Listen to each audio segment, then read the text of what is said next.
सीधे चलते हैं सुदेश के पास। सुदेश, कहां पे करंट लगा?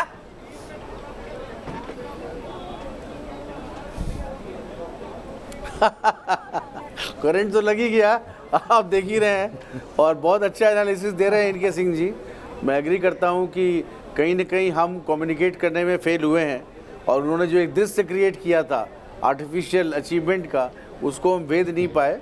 और लेकिन ये खुशी की बात ये है कि देखिए हमारा परसेंटेज जो बहुत काफ़ी बड़ा है, समर्थन हमारे लिए भी बड़ा है और इस बार असेंबली में हम बहुत मजबूत विपक्ष की भूमिका में होंगे। केक वाक नहीं होगा उनके लिए। लेकिन वो 3 सीट था ना, जब भी हमारे लोग बोलते थे उनको मार्शल लोग बाहर निकाल देते थे। अब वो नहीं हो पाएगा। नहीं, लेकिन आप एक चीज को इग्नोर नहीं कर सकते कि एक एक कर कोई बात नहीं। देखिए दिल्ली में देखिए बात की खुशी है कि आप मार्शल दिल्ली में 3 टियर ऑफ गवर्नेंस है। दिल्ली में 3 टियर ऑफ गवर्नेंस है। एमसीडी में हम हैं, असेंबली में ये आ गए, लोकसभा में हम हैं। एमसीडी में अच्छा काम किया इसको बहुत होता बड़ा तो इंटरप्रिटेशन देना शायद सही नहीं होगा। क्या क्योंकि केजरीवाल ने अपना कामकाज का रिपोर्ट कार्ड सामने रखा, एमसीडी का उस तरह का रिपोर्ट कार्ड आप नहीं रख पाए, शायद एक ये भी बड़ी वजह रही। आप सेंटिमेंटल मुद्दों पर तो चुनाव को ले गए, चाहे वो शाहीन बाग हो या फिर और दूसरे राष्ट्रवाद के धारा 370 के मुद्दे हो। लेकिन तीनों डिफरेंट चीजें। एमसीडी के चुनाव आएंगे तो एमसीडी हम फिर जीतेंगे। वही जीत के खुश हो लेना आप। एमसीडी जीत के ही खुश हो लेना। विधानसभा के चुनाव आएंगे फिर हारेंगे क्या? एमसीडी का डायरेक्ट रिफ्लेक्ट करता है पब्लिक वेलफेयर। नहीं दीपक जी, खुश होने की बात नहीं है, प्रयासरत रहेंगे।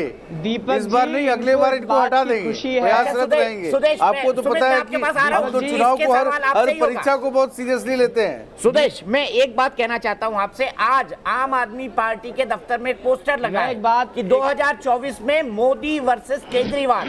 केजरीवाल की इतनी बड़ी जीत के बाद आपको नहीं लगता राष्ट्रीय स्तर पर केजरीवाल मोदी जी के सामने एक ब्रांड के तौर पर, विपक्ष की आवाज के तौर पर स्टैब्लिश हो सकते हैं? क्योंकि उसकी गुंजाइश 2019 में भी थी और 2024 में भी रहेगी।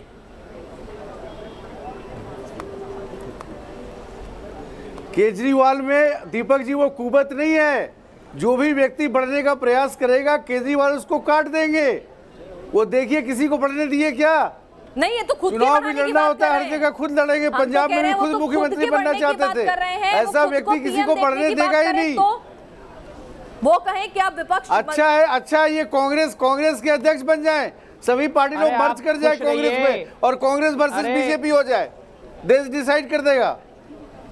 सुमित, जवाब दीजिए। आपको इस बात की खुशी है कि विधानसभा से मार्शल आपको निकालेंगे नहीं? बता दूं फिर। अरे सैफ, आप तो अपनी पार्टी के अच्छा लग रहा है आपको सिर्फ इस बात की खुशी है? जब आपका आइडियोलॉजी सेम है सब कुछ, बीजेपी ही आपका दुश्मन है तो सारी पार्टियां एक हो जाइए ना। सुमित, जवाब दीजिए।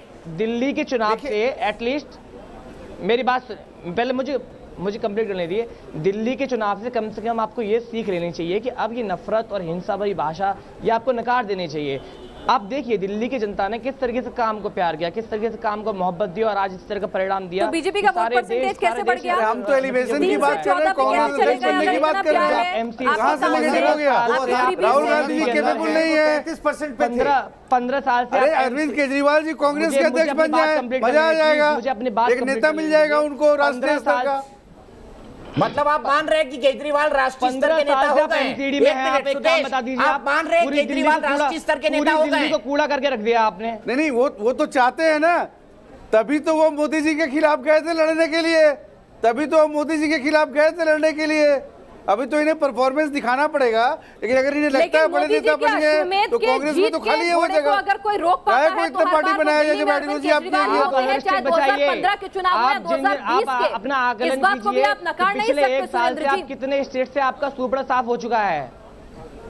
उसका आकलन ये कैसे करेंगे साहब? अगर उसका आकलन ये करने लग गए तो जो अभी 7वीं स्टेट हारने वाले हैं बिहार, उसका जो है पहले से आपको एग्जांपल जो है देके रख देता हूं कि ये बिहार जो है कांग्रेस कांग्रेस कहां से आएगी? नीचे से पहले नंबर पे बता रहा हूं। तो वहां क्या आप पार्टी लॉन्च कर रहे हैं? हम आदमी पार्टी को लालू के साथ जा रहे हैं। कांग्रेस जो है नीचे से पहले नंबर पे लालू पार्टी के साथ जा रहे हैं। बताइए लोगों को ऐसी बात को। कांग्रेस साहब हम पहले सीट के मामले में नीचे से पहले नंबर पे के बाद आप ये बात करें दीपक जी, बड़ा आश्चर्य होता है। कब जीते थे 5 राज्य एक साल में? लालू जी के साथ जाएंगे कि आम आदमी पार्टी को लॉन्च करेंगे? वहाँ भी खाली है अध्यक्ष पद। हरियाणा में क्या हुआ था ये सब जानते हैं। उन्हीं मोदी जी को मौका दिया जिन्होंने देश के आज हालात कर रखे हैं। दीपक जी देखिए, आप 5 राज्यों 5 मौका राज्यों दिया। की मैं तो कहता हूं सेफ कोई जी, कोई सेफ ऐसा जी। खास काम नहीं हुआ था मैंने जो आपसे है क्या दिल्ली में। कहा? कोई भारतीय जनता पार्टी महाराष्ट्र ने तो में- देश के हालात और बुरे कर दिए। महाराष्ट्र में जी, हम शरद सिर्फ एक पवार बात या ये कहना कांग्रेस चाहते हैं सुमित, सुमित, कि MBC सेफ के जी, इलेक्शंस सेफ आने जी, आप वाले बार-बार हैं। 5 राज्यों का आप उदाहरण रिपोर्ट दे रहे कार्ड हैं। पेश मैं कीजिए। आपसे पूछ रही हूँ, महाराष्ट्र में शरद पवार जीते या कांग्रेस जीती? अरे साहब क्यों शरद पवार जी जो है हमारे साथ के हैं, अच्छा। हमारे सपोर्टर तो आपको बैसाखियों की जरूरत क्यों पड़ने लगी है हमेशा? दीपक जी, जब सारी पार्टियों का एजेंडा एक ही है, बीजेपी को हराना, आप जो है तो काहे कोई इतनी पार्टी है? हमारी विचारधारा वाली पार्टी है, फिर आप उसको अलग कैसे कर आपकी सकते हैं? विचारधारा तो कभी ये डिसाइड नहीं कर पाती कि लालू जी के साथ आपके पार्टी अध्यक्ष को मंच साझा करना है, नहीं साझा करना, फिर जाके उसी पार्टी के साथ मिल जाना है। आपकी तो आपकी विचारधारा पार्टी की विचारधारा तो पल पल जीरो। बदलती है। उसकी जो है अगर वो आप इस चीज पे खुश हो रहे हैं कि हमारे तो हल्का सा जो है वोट शेयर बढ़ गया है, सेफ तो जी, ऐसे नहीं होता। आपकी पार्टी आप की राज्यों में विचारधारा- छिटकते जा रहे हैं। अच्छा। मैं बोलता रहा हूँ 71% थे अच्छा, बिहार states में लालू और आज परिवार घट के साथ 35 आप और बिहार अब- की बात कर रहे हैं ना? मैं आपको बता लालू दूं, परिवार के बिहार साथ हारने के राहुल बाद गांधी ये मंच 20 के साझा ऊपर आ करेंगे जाएंगे। कि नहीं करेंगे, या फिर सिर्फ पार्टियों के गठबंधन होंगे? साहब, ये भी तो तय गठबंधन हो नहीं की भारतीय पाते। जनता मैं पार्टी वही नहीं तो करती, कह रही हूँ, गठबंधन क्या- वही तो कह रही नहीं, क्या हूँ, नहीं मंच करना साझा- चाहिए गठबंधन, नहीं, तो आप मुझे बता फिर मंच दीजिए। साझा करने से भी गुरेज नहीं करना नहीं साहब, चाहिए। हमारे साथ साझा होता है, हमें हाँ, एक्सपीरियंस बिल्कुल। भी है इसका, हमने 10 साल इसका एक्सपीरियंस बिल्कुल। हमने जो है सरकार चला के दिखाई भी है। चलिए, अच्छा, अधीर बताइए। रंजन चौधरी आपके मन मुताबिक बयान नहीं दे रहे हैं, क्या करना चाहिए उनका? जवाब दीजिए साहब। उनका अपनी राय है, उन्होंने अपना स्टेटमेंट सरकार अरे आपके चलाना कोई नेता मुद्दा है, नहीं है। लोकसभा में नेता है, वही चला लेगा। लोकसभा में नेता है कैसे आपके। चला रहे हैं ये नेता राहुल है, गांधी ने सभा में बनाया है। नेता है, तो अब वो उनकी अपनी पर्सनल राय उन्होंने रखी है साहब जो है। चलिए, अच्छा, अब नेता सौरभ- पर्सनल राय चलिए, रखता है। इस मैं पर तो ये बेटे के कहता नाम हूं से साहब, सौरभ जो है, भारद्वाज जनता जो ने है, अगर भरोसा किया तो वो हम- काफी हमें अच्छे उसका जो है मार्जिन से स्वागत आगे करना चल रहे हैं। चाहिए, जीत इसमें कौन सी उनकी बुराई? निश्चित लग रही है। जरा क्या कुछ कह रहे हैं वो सुनिए।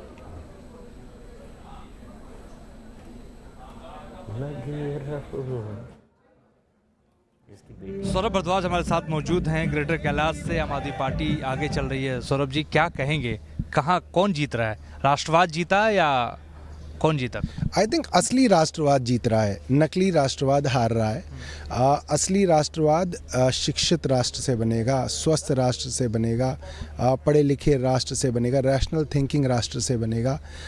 उन लोगों से नहीं बनेगा जो खुद तो विदेश में जाके अपना कैंसर का इलाज कराते हैं और गरीबों को कहते हैं कि गाय के मूत्र से आपका जो है कैंसर ठीक हो सकता है। ये जो चालबाजी है ये लोग समझने लगे हैं। और सबसे बड़ी बात ये कि इन्होंने जिस तरह से हनुमान जी का अपमान किया, उस वाले दिन इन्होंने हनुमान जी का मजाक उड़ाया सिर्फ इसलिए कि हमें नीचा दिखा सकें। मुझे लगता है कि हनुमान जी ने इनकी लंका में आग लगा दी आज। अब माना जाए कि जो आपने सड़क की बात की, जो आपने बिजली की बात की, जो आपने मोहल्ला क्लिनिक की बात की, जो फ्री आपने दिया है, अगर आपकी सरकार बनती है तो फ्री देंगे लगातार? दिल्ली मॉडल ऑफ गवर्नेंस जो है लोगों को पसंद आया और लोगों ने इनकी जो जहरीली कैंपेन थी, बदतमीजी वाली, गाली गलौच वाली, दूसरे को नीचा दिखाने वाली नेगेटिव कैंपेन, उसको लोगों ने रिजेक्ट किया है। कांग्रेस को कहाँ देखते हैं आप? कांग्रेस तो बहुत पीछे। कांग्रेस मुझे लगता है कि इस चुनाव में नहीं लड़ी चुनाव, और क्योंकि उनके पास आम आदमी पार्टी को फायदा पहुंचाने के लिए नहीं लड़ी। नहीं, मतलब कांग्रेस के पास कुछ लीडरशिप की कमी रही, कोई एजेंडा नहीं रहा, और मतलब उनका चुनाव दिखाई नहीं कहीं पे। अगर शीला दीक्षित होती तो शायद चुनाव कांग्रेस बढ़िया लड़ती। देखिए, शीला दीक्षित तो 2013 में भी थी, 2015 में भी थी, ऐसा तो नहीं है शीला दीक्षित नहीं थी। 2013 में और 15 में शीला दीक्षित अपनी सीट भी हार गई थी, ये तो सबको मालूम है। सौरभ भारद्वाज ट्वीट करते करते क्या ट्वीट कर जा रहे हैं, जीत की खुशी में, अति उत्साह में, और बोलते बोलते क्या बोल जा रहे हैं, वो शायद भूल गए कि खुद उनकी पार्टी के सर्वेसर्वा दिल्ली के मुख्यमंत्री अरविंद केजरीवाल अपना इलाज कराने के लिए एक प्राइवेट अस्पताल में महीना भर रहकर आए थे, बैंगलोर में हेल्थ सेंटर में। अब दूसरे लोगों पर क्या निशाना साध रहे हैं ये समझ से परे है। ठीक है, सीधे चलते हैं। हमारे दो सहयोगी जुड़ गए हैं। मोहित बख्शी आम आदमी पार्टी के दफ्तर से जुड़े हैं और साथ ही साथ रवि सिसोदिया कांग्रेस दफ्तर से जुड़े हैं। सबसे पहले मोहित के पास चलते हैं। मोहित, कब आने वाले हैं अरविंद केजरीवाल और कब से शुरू होगा जीत का जश्न? दीपक जी, अरविंद केजरीवाल अंदर दफ्तर में ही है। वो जब परिणाम एकदम कॉन्क्रीट हो जाएगा, मजबूती से मोहर लग जाएगी, उसके बाद लोगों के सामने आएंगे और रोड शो भी एक तरीके से हो जाएगा, क्योंकि हनुमान मंदिर तक जाएंगे। यहाँ से वो जीप भी तैयार कर ली गई है दीपक जी, जहाँ पर होना है जश्न। बाहर देख सकते हैं आप, ये जश्न मन रहा है बाहर। अभी खुशियाँ जो है वो मनाई जा रही हैं, लोग यहाँ पर इकट्ठे हो गए हैं। लेकिन अरविंद केजरीवाल, संजय सिंह बाहर आए, गोपाल राय बाहर आए, अभी अरविंद केजरीवाल सामने नहीं आए हैं। पब्लिक के सामने आएंगे, मीडिया के कैमरों से उन्होंने इंतजाम जरूर किए हुए हैं। और ये जब इंतजाम वहां पर दिख भी रहे थे, लेकिन अभी खास बात यही है कि कुछ कॉन्क्रीट, क्योंकि आप बता रहे हैं, खुद बता रहे हैं, आप इंफॉर्मेशन दे रहे हैं कि मनीष सिसोदिया पीछे चल रहे हैं, सत्येंद्र जैन पीछे चल रहे हैं, बहुत बड़े बड़े चेहरे हैं जो पीछे चल रहे हैं। हालांकि हमने पंकज गुप्ता से कुछ देर पहले बात की थी, वो काफी आश्वस्त नजर आ रहे हैं, कह रहे हैं कि जल्द ही ये परिणाम बदलेंगे, लेकिन देखते हैं क्या हो रहा है। लेकिन जश्न का माहौल तो यहाँ पे पूरी तरीके से है। हनुमान मंदिर नहीं छोड़ेंगे, मतलब ये बात तय हो गई है कि अरविंद केजरीवाल जो एक जमाने में अपने आप को नास्तिक तक कहा करते थे, उनको भगवान की महिमा का एहसास हो चुका है। हनुमान ने कितना उनके पक्ष में काम किया है ये आप और हम सब जानते हैं। सीधे चलते हैं रवि के पास। रवि, मुझे ये बताइए कि जो परिस्थिति आज कांग्रेस की है, कांग्रेस दफ्तर में तो सन्नाटा ही होगा, लेकिन कांग्रेस कभी आगे की भी सोचेगी कि अब उसको क्या करना है? बिहार में फिर जूनियर पार्टनर। बिल्कुल, देखिए, हालांकि कांग्रेस की एक रणनीति रही है, कांग्रेस के जो नेता हैं उनसे बात हुई तो उन्होंने ये कहा कि उनकी पहली रणनीति होती है बीजेपी को रोकना, लेकिन बीजेपी को रोकते रोकते कांग्रेस खुद खत्म होती जा रही है। दिल्ली में अगर आप देखें तो लगातार तीसरी हार है जिसमें कांग्रेस अपना खाता नहीं खुल पा रही है। हालांकि अभी कुछ देर के बाद एक प्रेस कॉन्फ्रेंस होने वाली है जिसमें दिल्ली कांग्रेस के प्रभारी प्रदेश दिल्ली कांग्रेस के अध्यक्ष रहेंगे, रणदीप सुरजेवाला भी रहेंगे, प्रेस कॉन्फ्रेंस करेंगे। और ऐसा बताया जा रहा है कि उस प्रेस कॉन्फ्रेंस में दिल्ली कांग्रेस के अध्यक्ष अपने इस्तीफे की पेशकश कर सकते हैं, क्योंकि ऐसा हमेशा कांग्रेस में देखा जाता है कि अगर कांग्रेस में हार होती है तो ऐसे में जिम्मेवारी प्रदेश यूनिट लेती है, अगर कोई जीत होती है तो उसकी जिम्मेवारी आला कमान को दी जाती है। जहां तक इस चुनाव की बात करें, इस पूरे चुनाव में कांग्रेस कहीं से भी लड़ती हुई नहीं दिख रही थी। ये जरूर कहा जाता पार्टी की तरफ से कोई बेहतर प्रदर्शन कर सकती है, लेकिन ये बेहतर प्रदर्शन भी नहीं रहा। पिछले बार के अगर वोट परसेंटेज को देखें उससे 4% कम वोट इस बार मिले हैं। तो जरूर कहा था कि कांग्रेस को अपनी रणनीति पर विचार जरूर करना होगा, क्योंकि जिस तरह की उनकी रणनीति रही है कि बीजेपी को रोकने के लिए खुद को खत्म कर देती है, और वही कुछ दिल्ली में देखने को मिल रहा है। रवि, मैं एक बात आपसे समझना चाहूंगा, आपने मुझसे कहा था कुछ दिन पहले, देखिए जल्दी ही राहुल गांधी अध्यक्ष बनेंगे, सोनिया गांधी गद्दी संभालना नहीं चाहती हैं। उसके 2 दिन बाद राहुल ने बोल दिया बिल्कुल नहीं, बिल्कुल नहीं। उन्होंने ठोक और बजाकर बोला कि मैं अध्यक्ष नहीं बनूंगा। कांग्रेस पार्टी में अभी यही दिक्कत चल रही है कि अध्यक्ष कौन रहे और पार्टी कौन संभाले। ऐसे में पार्टी आगे कैसे बढ़ेगी? क्या पार्टी के नेताओं को इस बात का एहसास नहीं है कि शीर्ष में जो संकट है उसके चलते कांग्रेस लगातार पिछड़ती जा रही है? देखिए दीपक जी, हालांकि उस बात का खंडन भी आ गया था। बाद में कांग्रेस नेताओं ने कहा था कि राहुल गांधी ने ऐसा नहीं कहा था कि वो अध्यक्ष नहीं बनना चाहते हैं। सबके सामने कहा था, सभी पत्रकार संसद में मौजूद थे, नेतृत्व को लेकर आप भी थे वहां पर। लेकिन उसके बाद वही कह रहा हूं, उसके बाद इन्होंने खंडन दिया था कि ऐसा कुछ भी नहीं कहा था। जहां तक शीर्ष नेतृत्व की आप बात करें, बात सही है। इस बात को लेकर अभी भी टकराव है कि अध्यक्ष कौन बना रहेगा। सोनिया गांधी अभी भी अंतरिम अध्यक्ष हैं, वो पूर्ण उपाध्यक्ष नहीं बनी है। उसके बाद ये माना जा रहा है कि कांग्रेस का एक अधिवेशन बुलाया जा सकता है, उसमें नया अध्यक्ष कौन होगा या फिर सोनिया गांधी कंटिन्यू करेंगे, इस पर मुहर लगेगी। वो भी होता हुआ नहीं दिख रहा है। जहाँ तक राहुल गांधी की बात करें, राहुल गांधी चाहते हैं कि जब तक उनकी मनमाफिक टीम ना बन जाए तब तक वो अध्यक्ष पद नहीं लेना चाहते हैं। ये बात राहुल गांधी ने भी कही। तो उन्होंने कहा था कि अगर हार की जिम्मेदारी मैं लेता हूँ तो जो भी यहाँ पे महासचिव बैठे या जो भी वर्किंग कमेटी के सदस्य बैठे उनको भी जिम्मेवारी लेनी चाहिए, लेकिन राहुल गांधी के अलावा किसी ने भी उसकी जिम्मेवारी नहीं ली थी। और यही वजह है कि बताया जा रहा है कि राहुल गांधी नाराज चल रहे, अगर उनकी बातें नहीं मान लिया तो ऐसे में ये कहना आसान नहीं हो कि वो लगातार ये दोबारा अध्यक्ष पद की कुर्सी संभाल पाएंगे। जी दीपक जी, ठीक है। रवि, बातें गांधी परिवार तक ही आनी चाहिए, सब कुछ गांधी परिवार। लेकिन पिनाज, एक बात महत्वपूर्ण जो मुझे अभी पीसीआर से बताई है, वो बताइए। अलका-लांबा को मात्र 1234 वोट मिले हैं, जबकि वो सिटिंग विधायक है उस सीट से। ये दिखाता है कि आम आदमी पार्टी के टिकट पर थी वो सिटिंग विधायक, अब वो कांग्रेस में चली गई, यानी कि कांग्रेस के टिकट पर गई तो 1234 पर सिमट गई। सैफ साहब, नहीं देखिए, मैंने ये दिल्ली का इलेक्शन जो है ये देखा कि जिसने भी जो है टिकट चेंज करके या पार्टी चेंज करके इलेक्शन लड़ा है वो ये इलेक्शन जो है वो हारा है। आप जितने भी कंटेस्टेंट जो देख रहे हैं, जो विधानसभा लड़े हैं, जिसने भी पार्टी चेंज की है वो इलेक्शन जो है वो जीत नहीं पाया। मुझे लगता है जनाब जीतने की बात कर रहे हैं, जमानत जब्त हो रही है। नहीं, मैं मानता हूँ जमानत जब्त होना। और अलका-लांबा एक बड़ा चेहरा, एक बड़ा एग्जांपल दिया, नाम, और यही जितने भी लोगों ने पार्टी चेंज करके इलेक्शन लड़ा है वो जो है ये इलेक्शन हारे हैं। अब अगर हम राष्ट्रीय परिदृश्य की बात करें तो दिल्ली के बाद राष्ट्रीय परिदृश्य किस तरीके से बदलेगा? क्या कुछ लोग अरविंद केजरीवाल के पीछे लगने की कोशिश करेंगे या अरविंद केजरीवाल खुद लीड करें, ऐसा वो सोच रहे होंगे? और पश्चिम बंगाल में ममता बनर्जी और अरविंद केजरीवाल की जो दोस्ती काफी अच्छी रही है, दोनों के संबंध, और अभी भी सबसे पहला फोन उन्हीं की तरफ से आया है और उनकी भी स्थिति वहां पे बहुत मुश्किल में है। तो लगता है वहां केजरीवाल कुछ भूमिका निभाएंगे। अपोजिशन लीडरशिप में एक शून्यता है, इसमें कोई दो राय नहीं है कि वो वर्ड एक क्रिएट हुआ है जिसको कि अरविंद केजरीवाल इस परफॉर्मेंस के बाद फुलफिल कर सकते हैं। और जैसे ही वो फिलअप करेंगे ये, तो मेरे ख्याल से बहुत सारी फोर्सेज है जो रीजनल है छोटी छोटी, वो रैली करना शुरू कर देंगी। जो सबसे बड़ा मैसेज है कि अगर हम डिलीवर करते हैं, जन कल्याण के प्रोग्राम्स डिलीवर करते हैं, तो मोदी के बराबर हम भी कर सकते हैं, ये एक मैसेज जा रहा है। ठीक है, मोदी का कद बहुत बड़ा है, अभी अरविंद केजरीवाल कहीं भी नहीं आते, लेकिन आप याद रखिए कि एक आंदोलन की उपज थे वो, और अगर वो कुछ गलतियां ना किए होते तो शायद बहुत दूर तक जाते। दिल्ली में ये जो परफॉर्मेंस किया है, इससे जनता का भी सोचना बदलेगा और पॉलिटिकल पार्टीज का भी बदलेगा।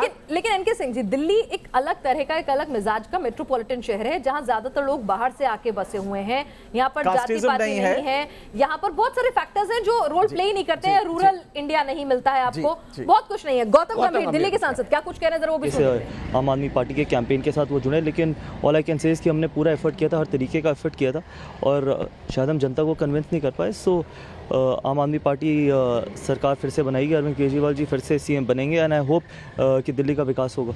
तो में क्या लगता है आपको कि कहाँ पर चूक हो गई है? क्योंकि अब ये एक ऐसा टाइम था जहाँ पे करीब 20 साल के बाद बीजेपी ने काफ़ी कड़ी मेहनत की थी, ऐसा सबको लग रहा था। देखिए, मुश्किल है बताना कि कहाँ पर चूक हो गई, और जब भी इंटरनल डिस्कशंस होंगी तब आप नॉर्मली बता सकते हैं कि कहाँ पर हुई है, बिकॉज अभी मीडिया के सामने बताना कि कहाँ पर चूक हो गई, कहाँ पर चूक नहीं हुई, वो कहीं ना कहीं गलत होगा। और सिर्फ मैं यही कह सकता हूँ कि शायद जनता को हम उस तरीके से कन्विंस नहीं कर पाए जिस तरीके से हमें कन्विंस करना चाहिए था, या फिर जनता हमारे से कन्विंस नहीं हुई। कोशिश हमने पूरी करी थी, ऐसा नहीं है कि हमारे एफर्ट में कोई भी कमी थी, एफर्ट पूरा था। और अगर उसके बाद आप जनता को लगता है कि दिल्ली का विकास केजरीवाल जी कर पाएंगे तो केजरीवाल जी कर पाएंगे, and I hope Kejriwal ji करेंगे। तीसरी पार्टी 2015 में भी कांग्रेस को खाता नहीं खुला था, इस बार भी वैसी ही स्थिति है। लेकिन ओवरऑल भाई, अगर हम इस दिल्ली असेंबली इलेक्शन की बात करें तो आप क्या मेकआउट करते हैं इस असेंबली इलेक्शन से? देखिए, बीजेपी को बहुत काम करना बाकी है। मैं बाकी पार्टीज़ के बारे में बात नहीं कर सकता। बीजेपी को और मेहनत करनी की और ज़रूरत है, और यही कोशिश करेंगे। 5 साल बहुत लंबा समय होता है, 5 साल में कोशिश करेंगे कि और ज़मीन पर उतर के लोगों के साथ काम करें, लोगों को कन्विंस कर पाएँ, और जो हमारी विकास की नीति है, जो हमारे प्रधानमंत्री जी का सपना है देश का या डेवलपमेंट का, उसको हम दिल्ली के 7 सांसदों से अमित शाह जी ने उस दिन भी आपात बैठक और दिल्ली के प्रभारी से बुलाई थी, और शायद उनसे भी पूछा जाएगा कि आपके हर एक के अंडर 10-10 विधानसभा क्षेत्र आते हैं। जी, एक सवाल करना चाहते हैं, अगर आप लोग इतने लंबे करियर के बाद अगर सोचे तो ये जो दिल्ली का रिजल्ट आया है, इसमें अगर 2 सिंगल फैक्टर हैं जिसने कि ये टर्नआउट दिया है, अरविंद केजरीवाल की गवर्नमेंट को दोबारा अपना आशीर्वाद दिया है, तो वो फैक्टर्स क्या आपको लगते हैं? स्टूडियो में हम सवाल पूछते ही अच्छे लगते हैं, स्टूडियो के बाहर की चर्चा में हम जवाब देंगे आपको। बिल्कुल, मुझे लगता है जो सबसे बड़ा मैसेज अरविंद केजरीवाल का है वो फ्री बिजली पानी है, जिसके चलते मैंने कुछ ऐसे घर देखे जहाँ 6-6 महीने से, चुनाव से पहले 6 महीनों से बिल ही नहीं आए हैं। तो वो लोग भी जो नहीं देना चाहते थे अरविंद केजरीवाल को वोट, वो भी दे रहे हैं, क्योंकि आज आपके जेब में 2000, 5000, 10,000 जिसकी जितनी हैसियत है उतने रुपए बच रहे हैं। एजुकेशन एंड हेल्थ, ये दोनों भी फैक्टर मेरे ख्याल से एजुकेशन उतना बड़ा फैक्टर नहीं है। नहीं तो एजुकेशन का चेहरा जो है मनीष सिसोदिया, वो इतनी तरह से पिछड़ नहीं रहे होते अगर इतने बड़े रिफॉर्मिस्ट हो गए होते। और दूसरी बात ये कि झुग्गी झोपड़ी के जो वोटर्स हैं वो कांग्रेस से चटकने के बाद आम आदमी पार्टी के पास चले गए, और बीजेपी वहां पर डेंट नहीं कर पाई। ये भी एक बड़ा फैक्टर है। ब्रेक के लिए रुकते हैं।